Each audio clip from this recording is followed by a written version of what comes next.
Hello and welcome back to the show. And this is episode 614.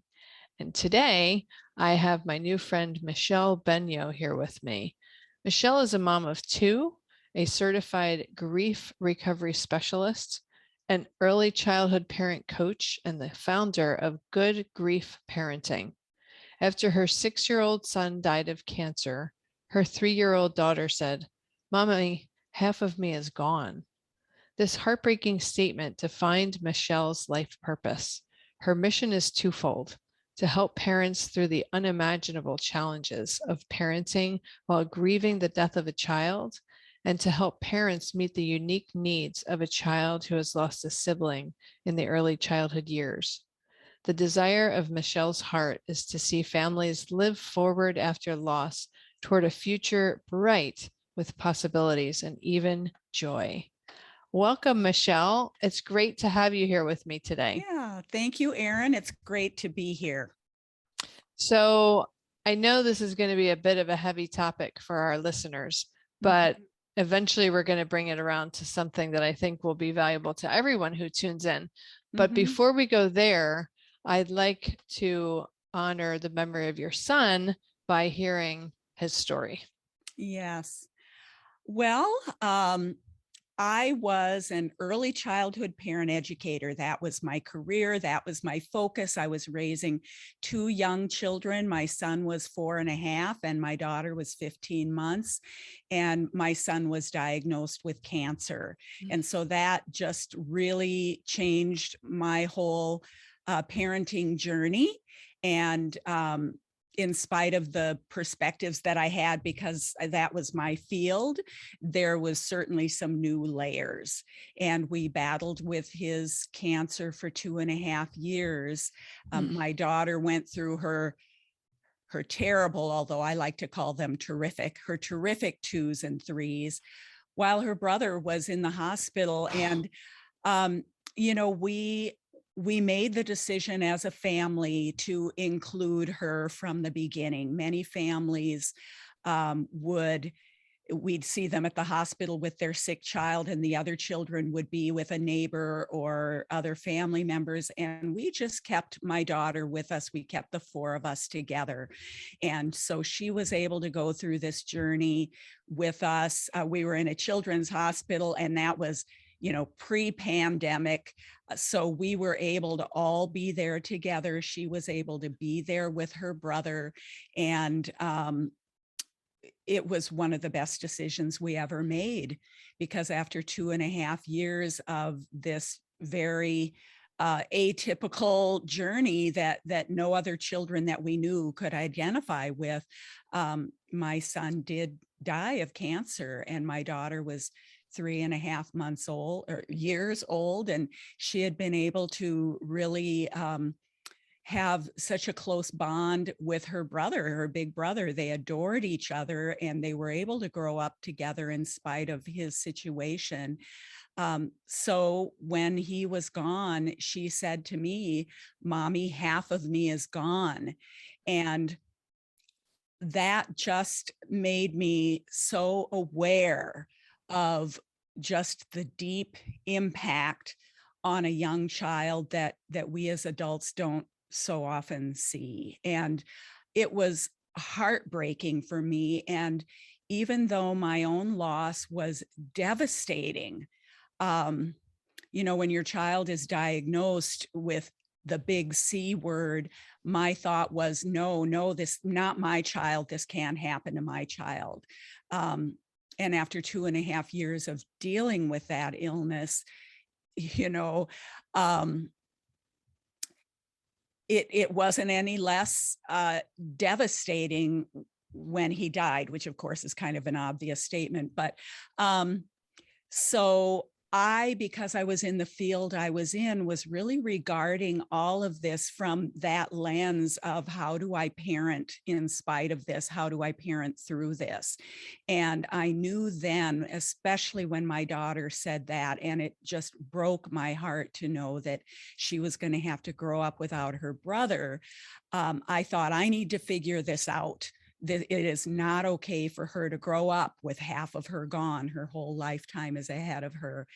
And I had access to as many resources as anybody. I was in this field. I knew where to look.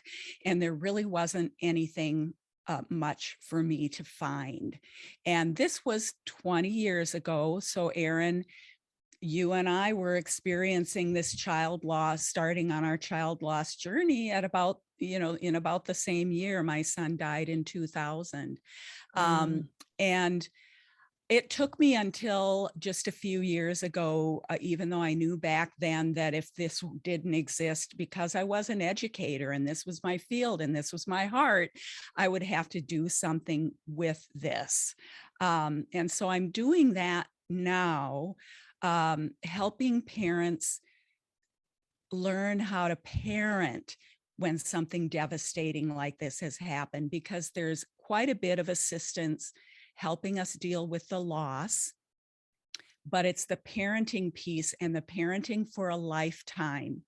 And, you've started on this journey and you're so aware of the parenting because you know that your family has moved ahead with part of it missing. So I just really appreciate the work you do in parenting. And that's what my journey is as well. Beyond the loss, how do we do the parenting that's necessary? Such a good question. And I think it's such an important topic. Mm-hmm. Before I comment on that, I want to say, when I was listening to your story, I was feeling, wow, I guess thinking is the word.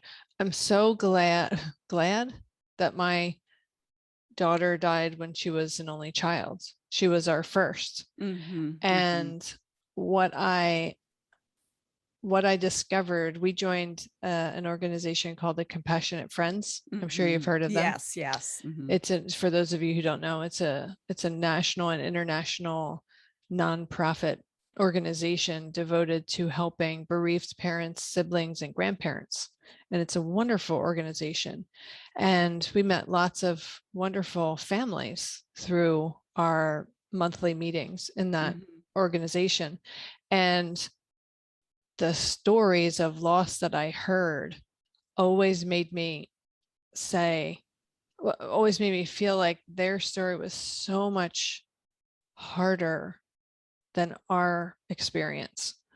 And we went to the national conference that year in 2001, and all the parents that we met said the same thing. And I thought it was such a weird kind of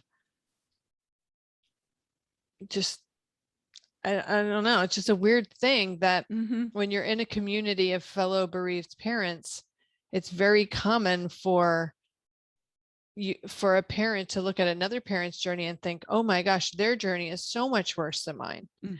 And whereas, like, I think on the outside world, people who look at us say, oh my gosh, their journey is so terrible. But within this, we tend to think that our journey isn't quite as bad as someone else's. I met people who lost young children, and I said, oh my gosh, I can't believe how hard that must have been to have to say goodbye to your child who you knew. And they would say to me, I can't even believe how hard it must have been to say goodbye to your child that you didn't get a chance to know. Exactly.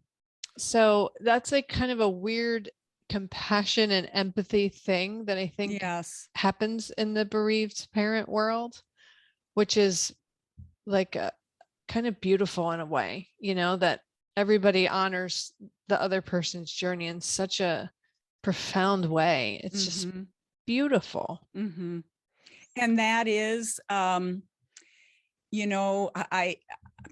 don't use the word life lightly, but that is a gift that we get. I mean, there are gifts that we get out of it. And I think being aware of other people's struggles, and even our own, like, I will get off of this call and probably have the thought, Michele, I can't believe you just sat there and talked about this like it was another day in the life, because it is such a profound experience.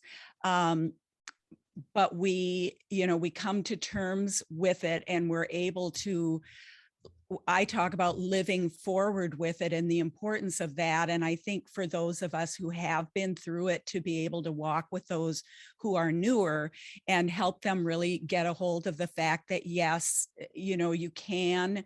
um, you can gain some gifts out of this, even, and one of those is really being aware of other people and being able to have that compassion for other people, which is a gift.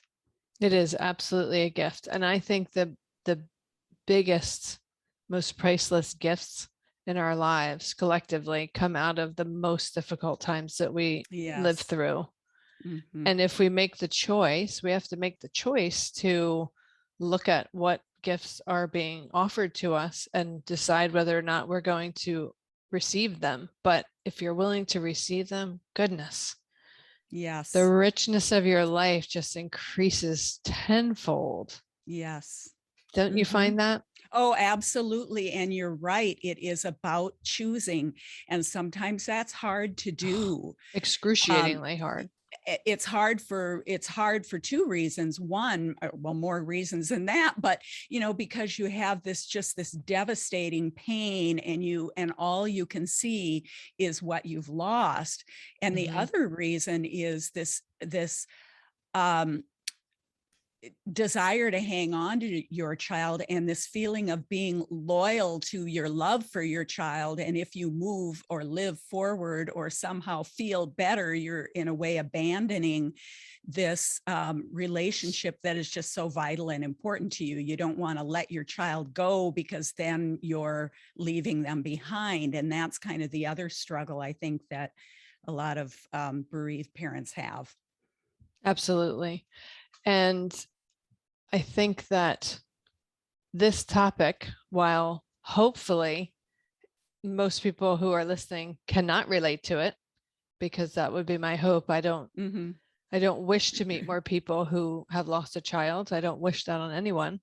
But I think in the larger discussion of how do we show up as parents when we're grieving deeply, families today, we're just coming through a year and a half plus of a pandemic that has taken the lives of millions of people around the world.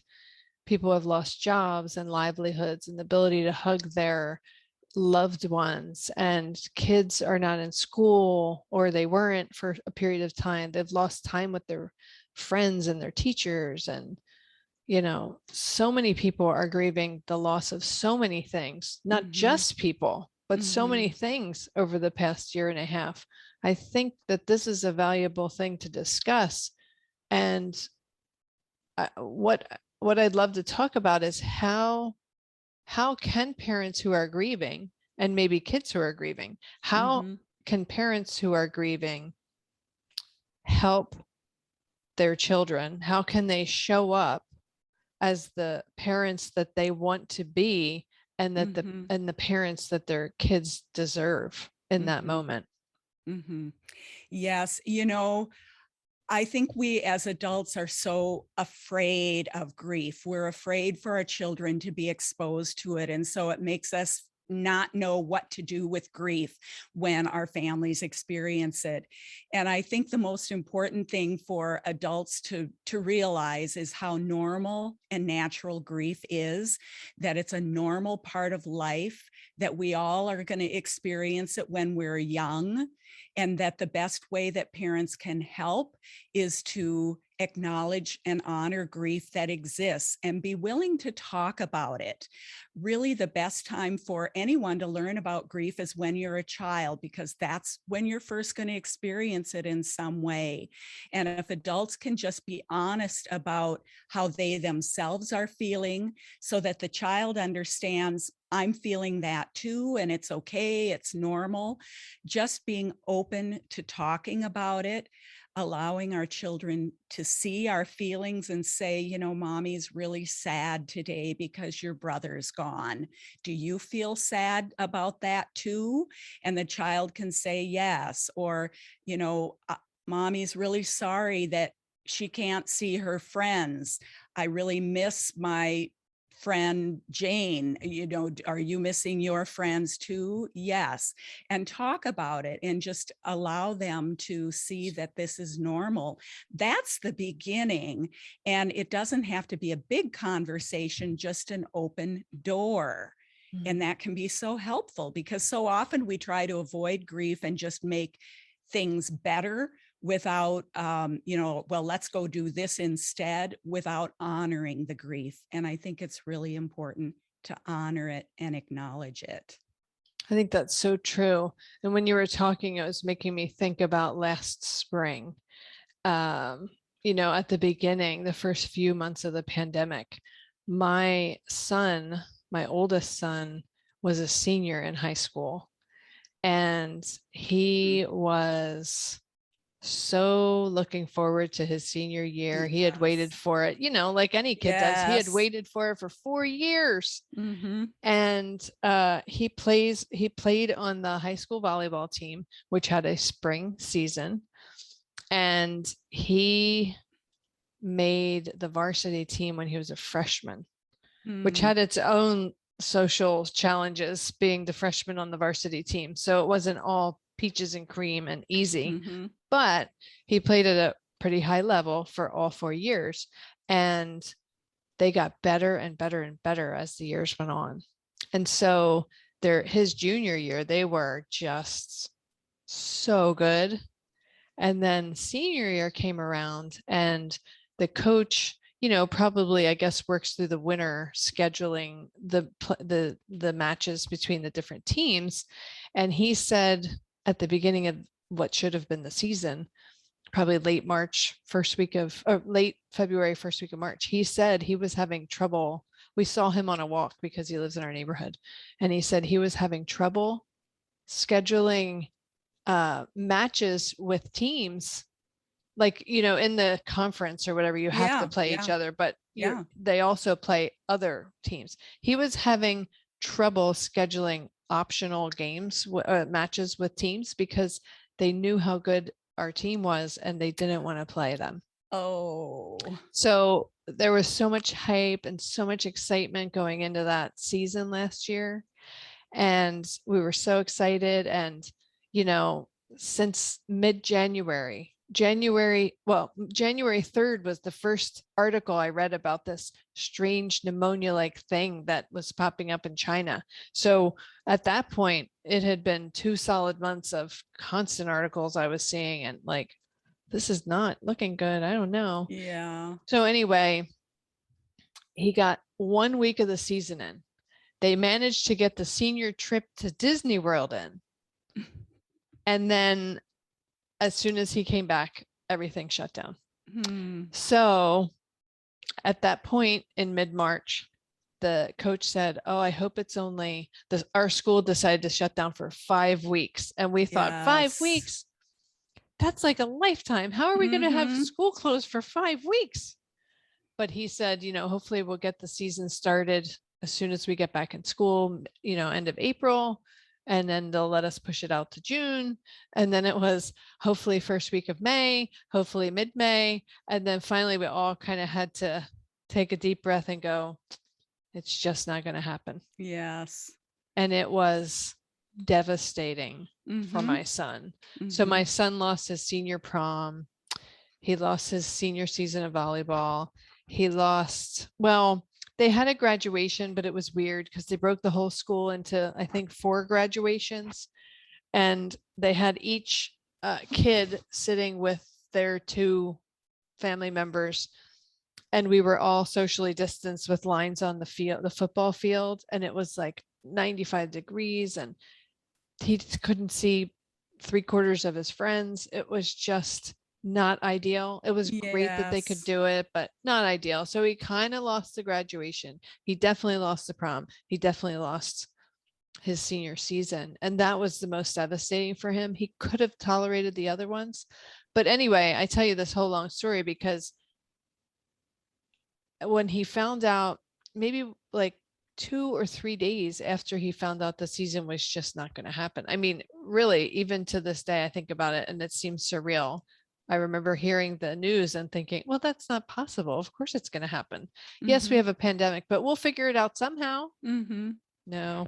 So maybe within 2 days or so, he was so grouchy and so angry and so sad and so everything. Like he was just, Mhm. he's not an Mhm. emotional guy. And Mhm. he was just like brimming over with emotion.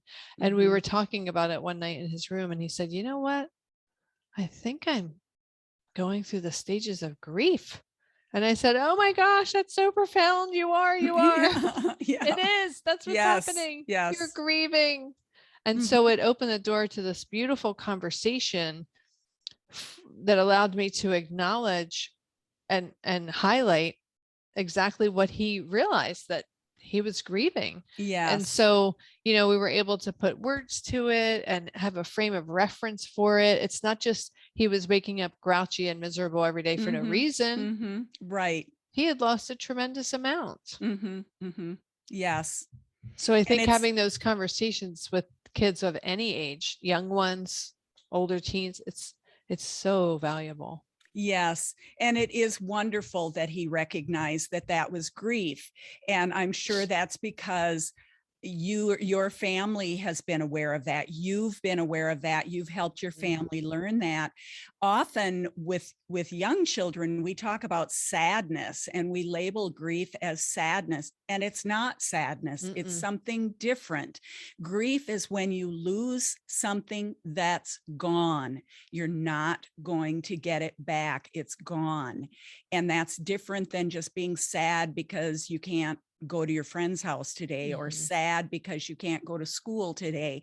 It's different. And yes, I felt so much for especially seniors when the pandemic happened, because that is such a pivotal, just such a huge year in so many ways, that they lost so much that is a Mhm. part of what you carry forward and I carry forward, and everyone before them was able to carry those memories and that transition, and that these kids will never have that. They'll never have that ending to their school career. So that's why, that just reinforces the value of helping our children when they're young with other kinds of losses experience and understand that it's normal.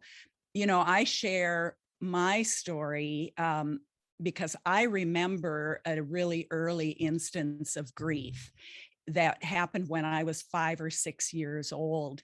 And I was at the beach. I lived on Lake of the Woods in northern Minnesota. So the lake went on forever off into the horizon. And I was playing with this blow up toy called Wally the Walrus. I remember how much I enjoyed him.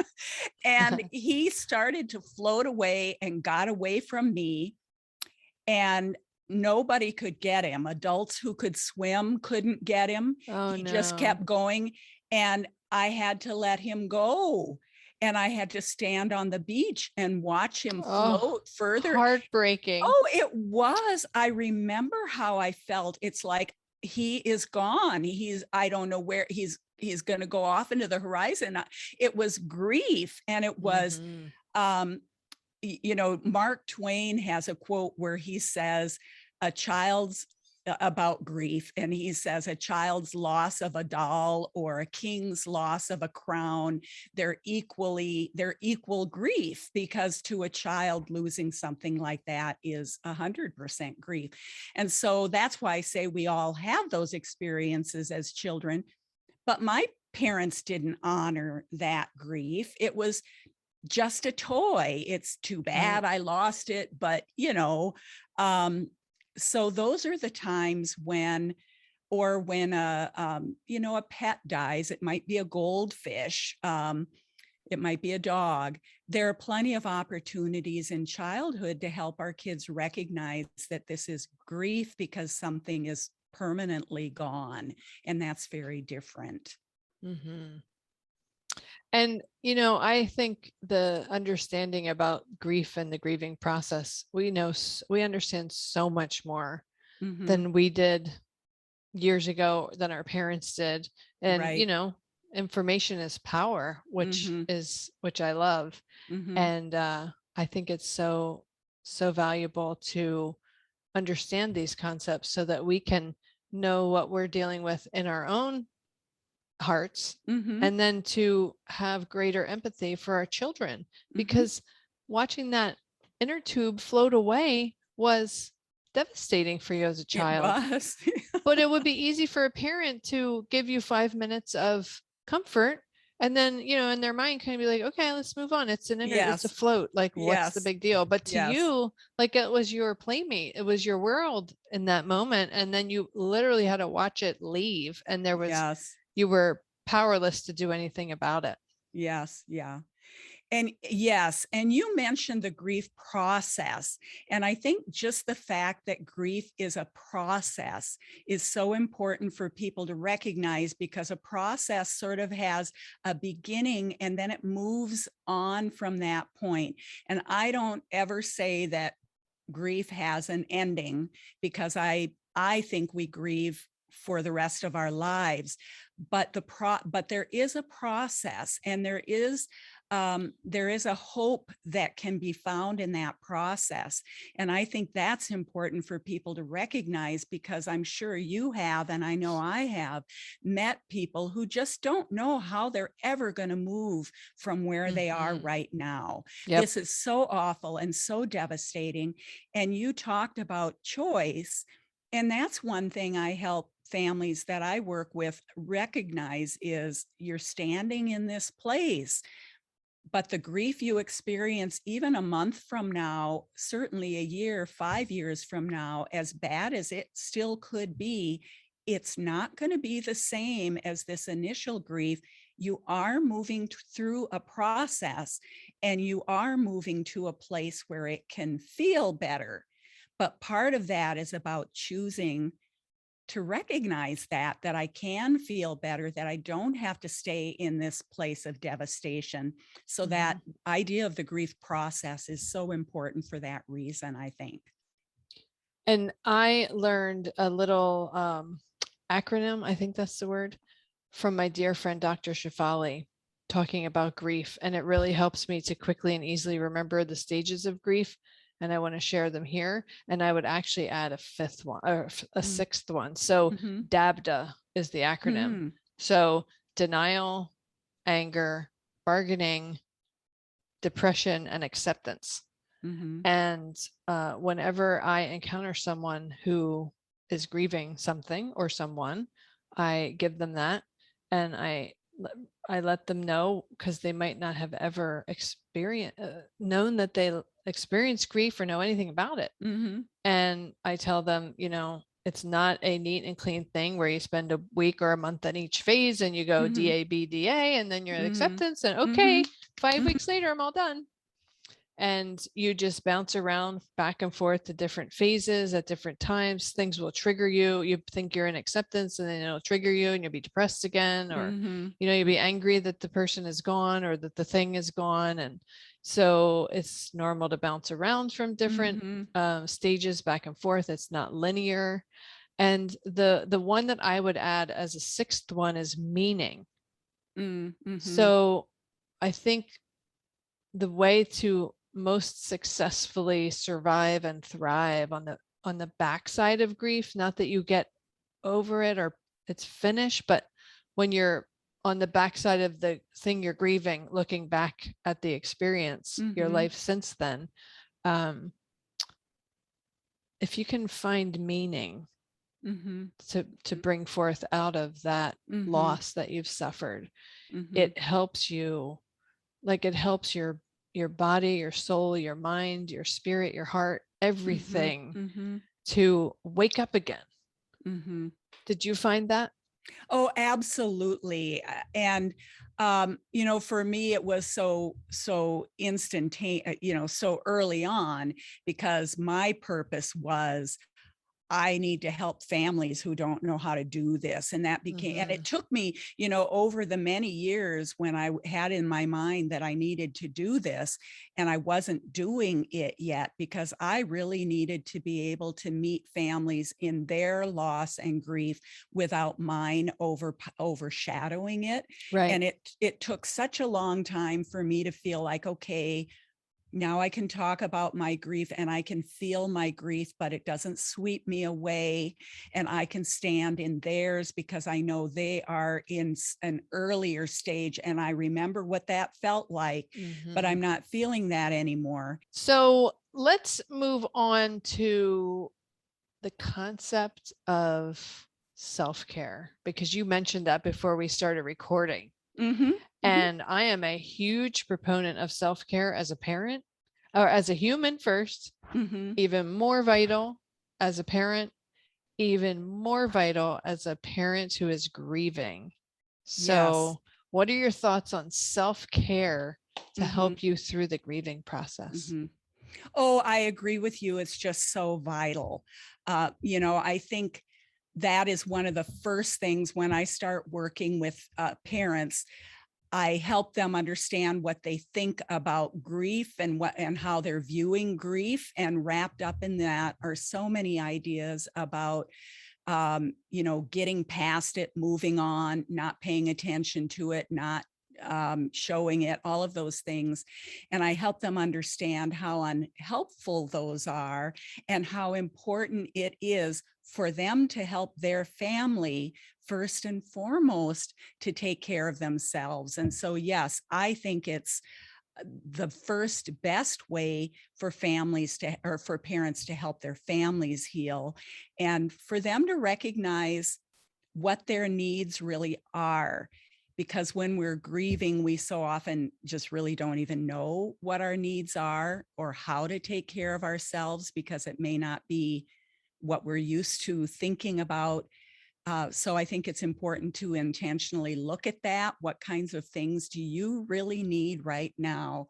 And allowing yourself the opportunity to have those things. I just think that's so important. It is so important because we cannot, the old saying, we can't pour from an empty cup. Right. And when you're grieving, whether it's the loss of your child, a devastating grief, Mm-hmm. or the loss of your job, or something having to do with the pandemic, your cup is even more empty. Mm-hmm. So Mm-hmm. you need to work even harder to fill it. And whether that's a few minutes of quiet time, or the chance to read a book, or take a walk, or sit outside in nature, or Mm-hmm. write in a journal, Mm-hmm. or Mm-hmm. it could be anything, any variety of things that bring people, play music, Mm-hmm. draw something, create Mm-hmm. Mm-hmm. something that whatever gives you a, a feeling of contentment and joy and Mm-hmm. peace. And I think that kind of stuff, creativity certainly, and self-care really Mm-hmm. helps you to come alive again and Mm-hmm. to like feel like there's air in your lungs. Right. Right. I remember the first time I smiled Mm-hmm. after my daughter died, and I'm sure you might remember Mm-hmm. something Mm-hmm. similar. And Mm-hmm. I felt kind of surprised and guilty. Like, Yes. how can I possibly experience anything that makes me happy or joyful? And Mm-hmm. she's dead. Like, Mm-hmm. what is wrong with me? Right. How am I going to, did I not love her because I can feel Mm-hmm. happiness? Mm-hmm. And then after that Yeah. initial shock wore off, I realized, wait, no, I'm just trying to live. Mm-hmm. And this is what Mm-hmm. she would want for me, to be able to experience joy and happiness. So this is all okay and Yes. normal and acceptable. And I think that's a huge part of grief and recovering from grief, is the idea of permission. There are Mm, so many permissions that we need to give ourselves, mhm, that grieving, however you grieve, is absolutely okay, even though other people kind of try to tell us what they expect us to be doing at this stage, whatever it may be. And so, first of all, giving ourselves permission to be happy, but also giving ourselves permission to just cry, because mhm, that's one of the most healing and self-care things that we can do, is just have a good cry, and allowing ourselves to do that. And the other thing that I talk to parents about a lot in the area of permission is, you have permission to let other people know what you need and expect them to honor it. They may not, but you have permission to tell people, that is really not helpful to me right now. What I really need right now is to not have to go to this big family event that everyone expects me to go to. I know it's important to the family, but what I need right now is this, and giving people the words and the permission to advocate Mm-hmm. for what they're feeling they need. There's so much we feel obligated or even just uncertain around when we're grieving, Mm-hmm. that we just need to allow ourselves permission to Mm. do. So many good points you brought up. So many good points. I think that I hope that our discussion today has really brought some tremendous value to my listeners, because I think that many people could relate to grieving in some form or Mm-hmm. another. Yes. So thank you, Michele, for spending Mm-hmm. this time with me today. And if people want to connect to you, how can they find you? They can find me at my website, goodgriefparenting.com. And you can find there my Good Grief Guide, which just includes 4 simple steps that adults can take to help children who are grieving. And that's just a good place to start with being more aware of how you can help children. And you can certainly connect with me through both of those sources. Fabulous. Well, thank you for the work that you're doing, Michele, in helping families and honoring the life and the memory of your son. And I just know that he is very proud of his mom and Mm, smiling down on you. Thank you, Erin. I was very happy to be here. Thank you so much. So that wraps up today's episode.